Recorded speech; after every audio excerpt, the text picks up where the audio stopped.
how you implement that in your everyday.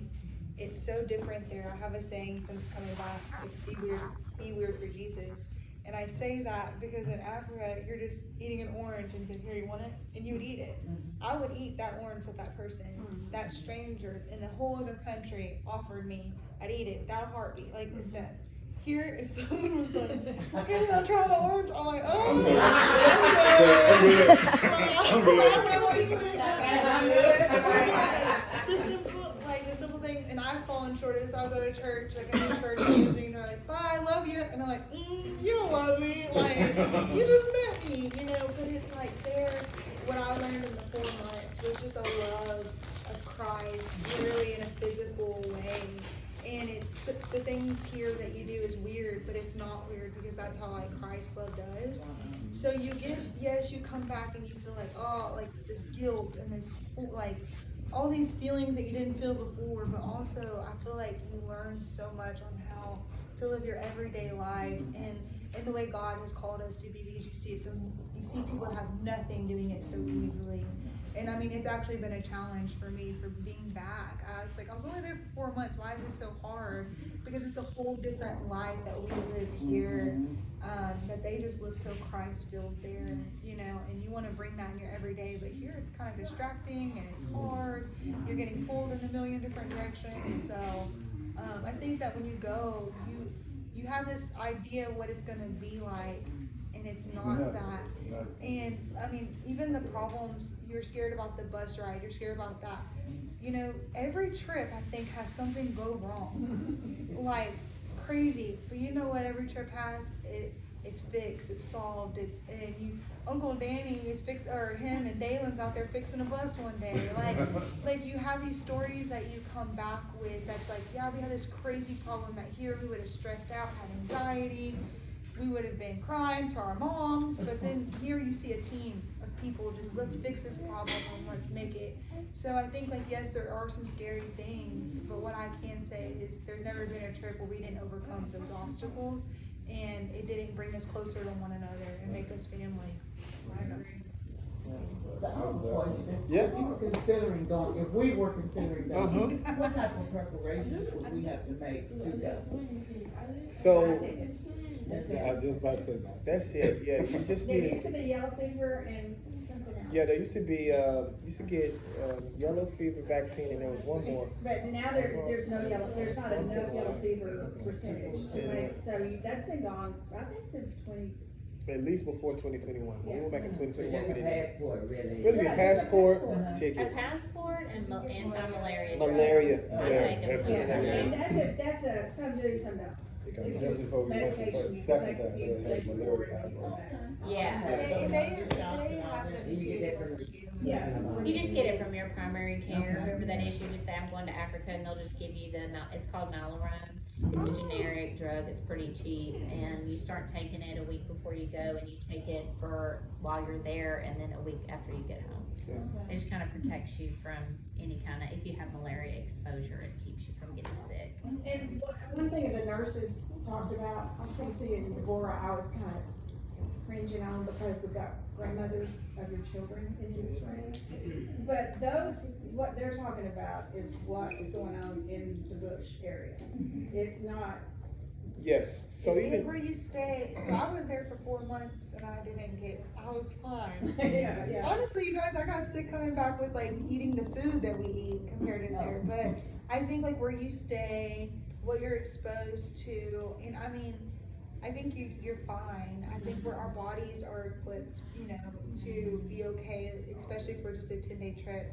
I mean, I was out there eating in the village. I went full Zambia mode when I stayed, so, and I still didn't experience really any sickness or I had some things come along the way, but it was nothing that, you know, is life-threatening or anything like that. And I think it's just our immune system really is built up, and as long as you're taking that malaria medicine, and if you forget it, they have it there. We have a medical team. And they have a small pharmacy near there if you get sick. And whatever you buy over there will be 75 cents. right. That's so true. And I eat in the bush with the people there. Like I eat, like when I'm with my friends, when I'm out there, I just eat with them because they always want me to eat with them. So I eat in the actual villages, and I've always been fine. One thing we were talking about, Sue or Megan, one were saying you just get off the bus and they just wanna put their hand in your, you know, they're just all about, they're glad you're there. But Beth and I, in 2021, and DJ, the three of us went out to we were with another group and we just took a Jeep and went there, because DJ and I had to get back to the village, or we didn't wanna go to Africa. And we're cooking and helping feed, I mean, we're serving is all we're doing. Yeah. They cooked it, and they've got this big group all come in, and they are standing back looking at, not probably you. as No, much as looking at us. white, these are white people. I know, but, I'm used to it, because I've been there. They hadn't seen white people before. But Beth had white hair, she was after COVID, and she let her hair just be white, you know? And she's over there, and it's her first time, she goes, I think they're scared of me, and DJ said, they are. Oh, yeah, But I mean, but it wasn't like they were crying, they were just tentative, and now, it wasn't, the very next time we go, Yeah. we pull up on that bus, oh, this gets me, and Nancy was the head teacher, and those kids were just out around this flagpole singing Hallelujah. Because they saw us coming. We get off the bus, or if we're coming into they're They're just chasing the running bus. behind us, they're Chasing the bus. And the minute you get off, they just come put their hand, and you know, I mean, there's way more of them than us, but that is amazing to me, that we had that thought. And it was more Beth than me, because I'd been there before, but, and I forget that I'm white. I don't think anything about it, and I'm just there, and I'm just a loving person to kids. But that is the way they treat us now, every single Well, and I time. think what's super cool, so a white person is Zumba. And they'll call you that, they'll be like, oh, this is Zumba, like, that's them like secretively saying this white person's coming over here. You almost fall backwards because they're all hugging you at the same time. It's just a wonderful feeling. And just to And I want to say one more thing, and I promise I won't interrupt you anymore. I was sitting here thinking about what Zambia really means to me. I thought I was going to go over there to do God's work for other people. God sent me over there for them to do God's work. That's That is definitely true. That's what I felt. Yeah. I learned way more from them That may be than they learned from me. I know my first time there, I was at the hotel and I had brushed my teeth and I had forgot. So I was using their water. So I went out the room, I catch DJ, I was like, hey man, am I gonna die using their water? He was like, you okay, man? I thought I was like, hey, I'm in trouble, man. Yeah, I did that in 2014 with Bonnie, who told us, it was that trip with DJ, don't, you know, like, Drink the you're water. sick, it could make, you just could make. I mean, I drink it. Intentional thing. And one night, I went to brush my teeth, and I forgot to do the water, so I'm just, and then I get in bed, and I lay there and think, if I die, I don't want him to know it was because I didn't. Bonnie, I drank the water, and I was like, and the next morning I got up and told him, I said, I ain't gonna kill you. And I remember literally thinking, oh my gosh, but it's not that. And now that's how many more years later, 11 years later, and it's the water that's coming out of there. I love the question. And you just want to get too relaxed, but you don't have to go there so rigid until you're too scared to do anything. I think you should also, if you think about going over there, you know, it's a little bit of a, I don't wanna call it a grueling schedule, but it kinda is. I mean, we're going over there to serve, you know, we get up early in the morning, we pretty much are in the village most of the day, and it's very rewarding, but sometimes you're out until the evening time, and so it's not just you know, a vacation. It's more like, but it's very rewarding work while you're over there. And often at night, they'll show the Jesus film. And when they show that, I think they got a good picture of that somewhere, but it's all dark, and you just see this screen, and they're showing it, and they will come from 3 miles away to go see that. It's like going to the movies, and it's the only movie I guess they've ever seen. And they see it over, and it's in their language. We'll go, but then we don't know what, we can see by the pictures, but that to me is really, really cool too.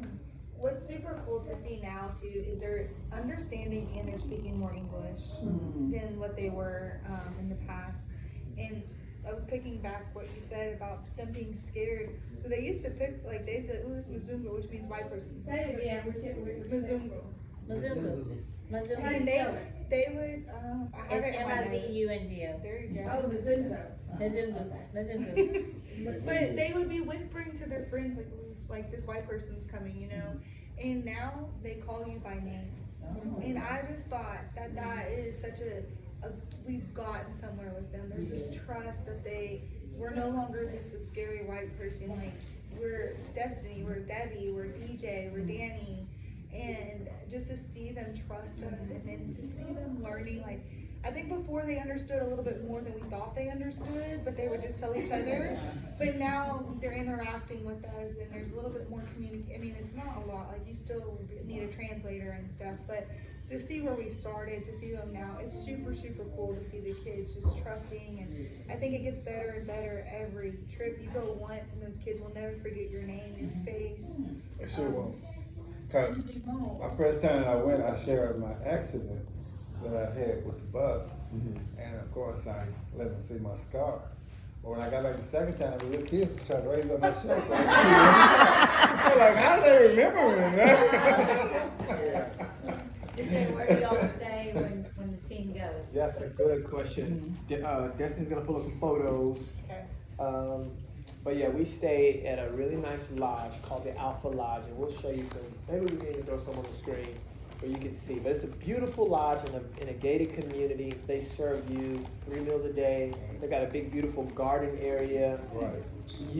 If you were to close your eyes and you were at the lodge, you would probably not. You would think you're somewhere in America. I mean, it's a really nice lodge. There's So not a holiday in it, right? But it's everybody has. He gonna be their own riding thing. with me. It's hot water, it's AC, they have a net over your bed if you wanna sleep in it, I never have, but, Yeah. you know, they have all those things. well, we'll show some photos of that because that's a great question.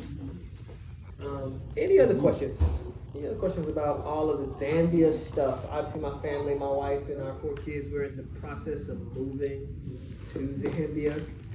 If God were to smile on all our plans, we will have our work permit this month. And I'll be able to take a trip over there in preparation for our family, hopefully transitioning to Zambia full-time by January. So that's what we're hoping and working towards. So we are The excited thing about that. about the trip, you just pay your airfare. And truly, you pay it to Godlink, you make the check to Godlink, and we book them through Godlink. So that is also a tax deductible Yes, donation. at the end of it, and then the rest of it is. How much does that usually cost? About 2,300. Somewhere in there. It depends on. I'm trying to get Tim to go. Tim, you gotta go, man. Tim, you gotta My go. first time. Tim, you gotta go. So I'm going probably into Yeah, this you gotta month, go, but man. we're taking a Promise you, it's gonna team. totally radically change your life. October. You gonna go into October? You I coming in want October? to. You coming in October? I want to. Okay, well Taylor's coming in October. We're going in October as well. But that's the first thing I asked David when I came through the door. Yeah, she's That's the coming. first thing I asked David when I came through the door. I said, this is not gonna mess with our trips going to Africa because DJ decided to go to the state. No, I can't hear because he decided to go state. Make it better, cause I'll be on the ground. I can pre- Yes, so Debbie, Dee Dee are leading a trip. So Taylor, the trip you're talking about, Debbie and Dee Dee are leading a trip. The dates to be determined. We'll make sure to get them to you ASAP. Thank you. Yes. It's in November. She's a nurse practitioner, so we have to kind of go around her schedule. It's in November, when? I think the first week of November is what First we're week, planning. that's first week in November. Last week of November, I'll be out of But I town. mean, we usually take I'll be out trips of in June okay. and October, November. Yes. Take them in April. Yeah. They have people last year in summer. Yeah. So what we're gonna do going forward, especially now, again, we're going to not just this November trip, but we'll plan all of our trips, at least tentatively, for the spring. That way you have for 26. That way it's not a question or a guessing. Is it gonna be a trip in the spring? Is it gonna be a trip? So we'll be nailing that down here very soon. And I know that grandparents are gonna be wanting to make that trip. Yes. Yeah. And we are going to try to make sure y'all go on the time we're going, because that will help you than just get Yeah. on by yourself. And then, when, if you did that, you could go all you want to, you know, but I think it was, I told DJ, I think that would make you feel more comfortable. Yeah. The spring trip too is more, winter time, so it's cooler. That's right. Well, if you go in November, it's their summer, spring time. And we've had rain this year, right? We've had a good rain season. So, the rain, yeah, it's okay. So then we're coming back on the rainy season at the end of the year, into this, into early next year. Whenever y'all So went, the did y'all have river is water up. issues? When we went in June this year, and people, we got back going, was it 110? Right now. No, it was 72. It will be. It's like 50.